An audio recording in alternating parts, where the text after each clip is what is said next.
Dive into a tale of ProRevenge, where the plot unfolds with a co-worker relentlessly targeting another for having breast implants. Little did this antagonist know that the woman's implants were a result of battling cancerous cells, a secret left hidden.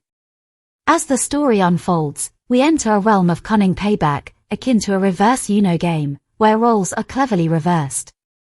The saga begins when the co-worker attempts to oust the protagonist from their job due to the breast implants, but the tables are soon turned.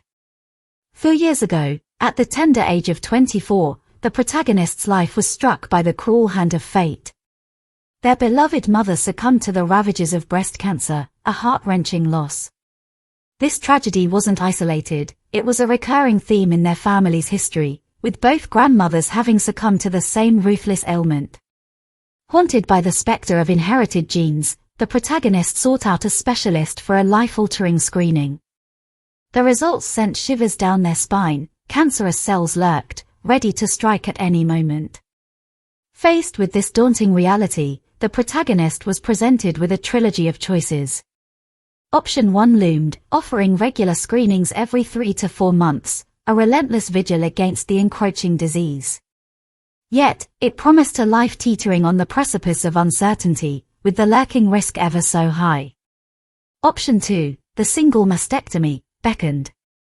It would remove the breast housing the menacing cells, but left the other under constant surveillance. Checkups became the new norm, a somber routine. Then came the boldest choice, option 3, the bilateral mastectomy, which entailed the complete removal of both breasts, a radical act to extinguish the looming threat. It was the most drastic, the most definitive. But in the face of the devastation breast cancer had wreaked upon their family, it was a choice not made lightly. Yet, the aftermath held a bitter surprise. Scarring, originally expected to be minor, proved far from it. Instead, the protagonist bore 2 conspicuous, jagged, pink scars, etched like lightning across their chest. Their reflection in the mirror became a torment, and the scars were a physical reminder of their ordeal. Desperation eventually led them to a therapist, who, recognizing the depth of their struggle, suggested consulting a plastic surgeon. It was an unconventional path, but sometimes healing demands unconventional measures. Despite their reservations, the therapist steered them towards scar reduction options. The plastic surgeon unveiled a trio of solutions: a cream, a laser, or implants. The cream proved futile, and the laser was both perilous and expensive. Left with limited choices, the protagonist opted for breast implants. Their natural F-cup bosom was replaced with a slightly smaller double D, and it heralded a remarkable transformation. Mental health improved, self-confidence flourished, and self-esteem soared. The scars, once a source of anguish, were now concealed, barely noticeable to the touch. Fast forward to the present day, where the protagonist, now 28, diligently plies their trade in an office, living life with newfound vigor. Enter Jill, the co-worker with a penchant for gossip. Unaware of the cancer backstory, she stumbled upon the secret of the breast implants. It happened during a casual conversation about an upcoming holiday with an old friend. Jill overheard a jest about the protagonist taking her implants on an airplane, and within hours, the entire office was privy to this revelation. Over the ensuing months, Jill unleashed a barrage of jests and comments about the protagonist's augmented chest to colleagues, oblivious to the ticking time bomb that had been set in motion. Step into the whirlwind of this pro-revenge narrative, where an audacious co-worker's harassment becomes the catalyst for a brilliant twist in the tale. A clash of personalities ignites when the antagonist, Jill, resorts to petty mockery, unfazed by the consequences. Picture this: I found myself within earshot on one occasion, where Jill took jabs at me, alleging I possessed more plastic than Barbie, a phrase laced with derision. This ongoing mockery crafted a narrative that branded me as fake, in not one, but 2 distinct ways. While I didn't personally bear witness to all her verbal volleys, a friendly informant from the office relayed a particularly nasty remark from Jill. She had, at one juncture, referred to me as a sack of silicone. The exact cause of her vexation eluded me, but intriguingly, the National Health Service, NHS, would surface in our exchanges.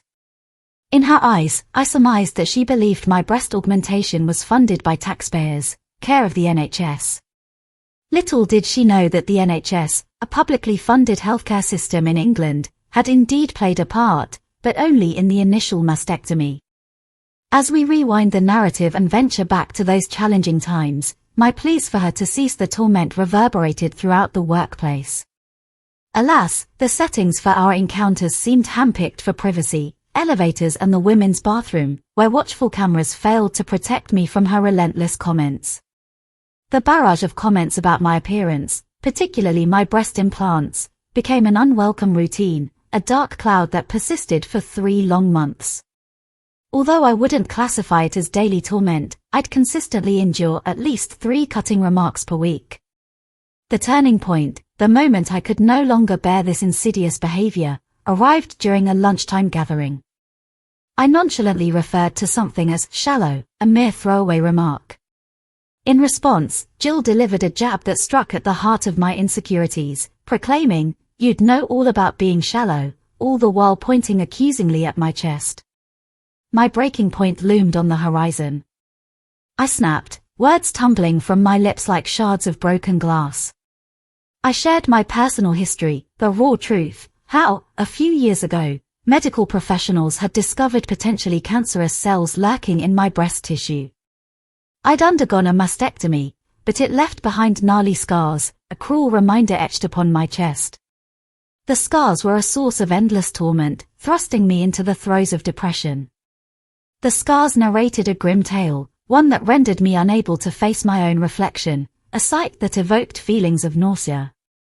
Desperation drove me into the arms of a therapist, who, recognizing the depths of my anguish, sent me on a fateful journey towards a plastic surgeon. In an unexpected twist, the surgeon, noting the gravity of my struggle, suggested breast implants, an unconventional route to healing. My decision led me to undergo the transformation, bidding farewell to my natural F-cup bosom in favor of a more manageable double D. The result was profound. My mental well-being flourished, my confidence surged, and self-esteem soared to new heights. The very scars that had once tormented me were now artfully concealed, their presence fading into the tapestry of my being. Fast forward to the present, and I stand as a 28-year-old professional, navigating the corporate landscape with newfound resilience. Yet, a shadow still looms, cast by none other than the relentless Jill. But Jill's journey was far from over. A few keystrokes and a message on Facebook ushered a collective response, summoning the brave souls who offered unwavering support during this ordeal. With a call for witnesses, I sought to compile evidence against the relentless antagonist, whose influence over human resources and management instilled fear in the hearts of many. The wheels of justice were set in motion as 16 accounts emerged, each a testimonial from diverse co-workers. The letters provided a vivid tableau of Jill's relentless onslaught on my self-esteem, painting a grim picture of a hostile work environment. With this arsenal of evidence in hand, I prepared for a showdown with HR, where my contract revealed an intriguing clause. As I flipped through the pages, I unearthed the golden ticket, the right to request a change of review in the presence of bias, a role aptly named an impartial overseer. Armed with this newfound knowledge, I was ready for the impending clash. Jill's friend, Debbie, was the familiar face behind the HR email. Her presence solidified my belief that the battle ahead was anything but fair. The HR encounter kicked off with a challenge as I questioned Debbie's impartiality. My contract was brandished as evidence, and a supervisor was summoned to mediate. Tensions rose, but the impartial overseer clause prevailed, throwing a wrench into Jill's well-laid plans. And so, my campaign for justice began with a simple message, a rallying cry on social media, a plea for support. The response was remarkable, as approximately 20 brave souls stepped forward to vouch for my plight. Yet, Jill remained unperturbed, bolstered by her network within the organization. As I revisited the multiple requests made to Jill, the encounters gradually formed a timeline, a mosaic of my struggles etched across the passage of time. With meticulous notes and testimonies from those present, the pieces of the puzzle fell into place. Armed with this treasure trove of evidence, I braced myself for the impending showdown with HR. Their quest was twofold: to ascertain the truth and to weigh the claims against a hostile work environment. As the clock ticked down to the decisive meeting, I couldn't help but reflect on the journey that had led me to this point. The meeting commenced, HR representatives scrutinizing the evidence with a discerning eye. Debbie, the friend turned foe, struggled to conceal her agitation as the pieces of my story unfolded before her. The interrogation was relentless, but I held my ground. I had witnesses, a solid timeline, and my contract on my side. As the grueling session stretched on, the weight of the evidence tipped the scales in my favor. The truth had a way of shining through the darkest of clouds, and justice was inching closer. Hours passed, and the office was abuzz with hushed whispers as my co-workers, one by one, found themselves summoned to HR. The tide was turning, and Jill's complacency was morphing into visible distress. Finally, the inevitable moment arrived for Jill, who was called in for a 30-minute grilling by HR. As she emerged, a tempest of anger swirling around her, she cast a withering glare in my direction, her fury uncontainable. The climax neared, and a defining email from HR arrived, signaling the closure of my case. Justice had prevailed, and Jill's unrelenting harassment had met its match in the form of a meticulously documented trail of evidence. In the end, the victor emerged as an exemplar of resilience, a testament to the power of perseverance. The journey was far from easy, but the trail of breadcrumbs, consisting of support from co-workers, unwavering documentation, and a savvy knowledge of contractual rights, proved to be the key that unlocked the door to justice. This tale serves as a reminder that even in the face of adversity, the truth, supported by unwavering determination, has the power to topple even the most entrenched foes. I wound up with about 16 letters from all different people, and one of them was in the lunchroom for my conversation with Jill. Some even had bullet-pointed lists of everything Jill had said to them about me or other people. As it turns out, Jill had issues with a lot of people's appearances. She apparently made comments about one of the co-workers' weights, something anti-Semitic about a different co-worker's nose, all of which were put in these letters. There were about 45 people in the office, so while 16 wasn't a majority, it's still a decent amount. The letters weren't hugely long, most were only about a paragraph, but they had all the necessary information.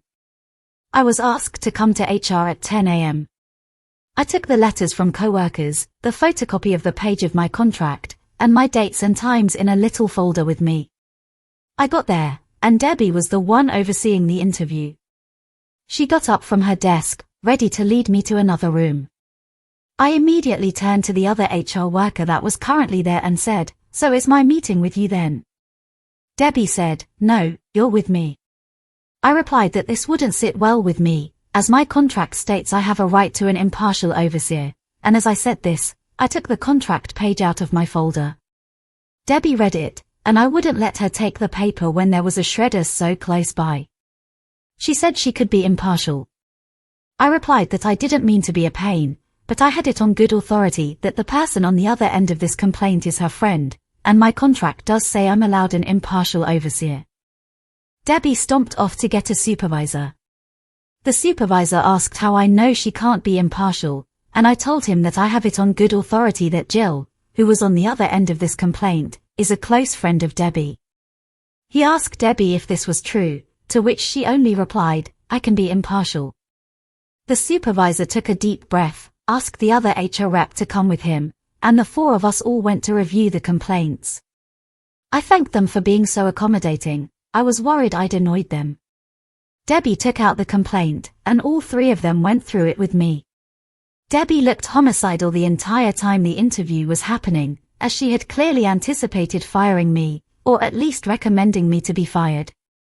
The interview went something like this. It took over half an hour, and they kept asking me the same questions but phrased differently. So this is a really drastically condensed version. Question: you say it outside that you think Jill reported you. Why is this? Answer: Jill had an issue with me for about 3 months now. Question: Well, why didn't you come to us when you realized Jill had an issue? Answer: I had no issue with her. Question: What does Jill have with you? Answer: 4 years ago, a specialist identified potentially cancerous cells in my breast tissue. I had surgery to remove my breast tissue, thereby removing the cells and the risk. After the surgery, I was left with large scars on my chest and went to a therapist for low self-esteem and depression. The therapist suggested a plastic surgeon who suggested breast implants to cover my scars. All of this is my medical history, which you have a copy of in my file and have my full permission to review. Jill found out about my breast implants and didn't know about the cancer. Jill had a problem with my breast implants and decided to communicate this problem to our co-workers. Question: Why do you feel this is true?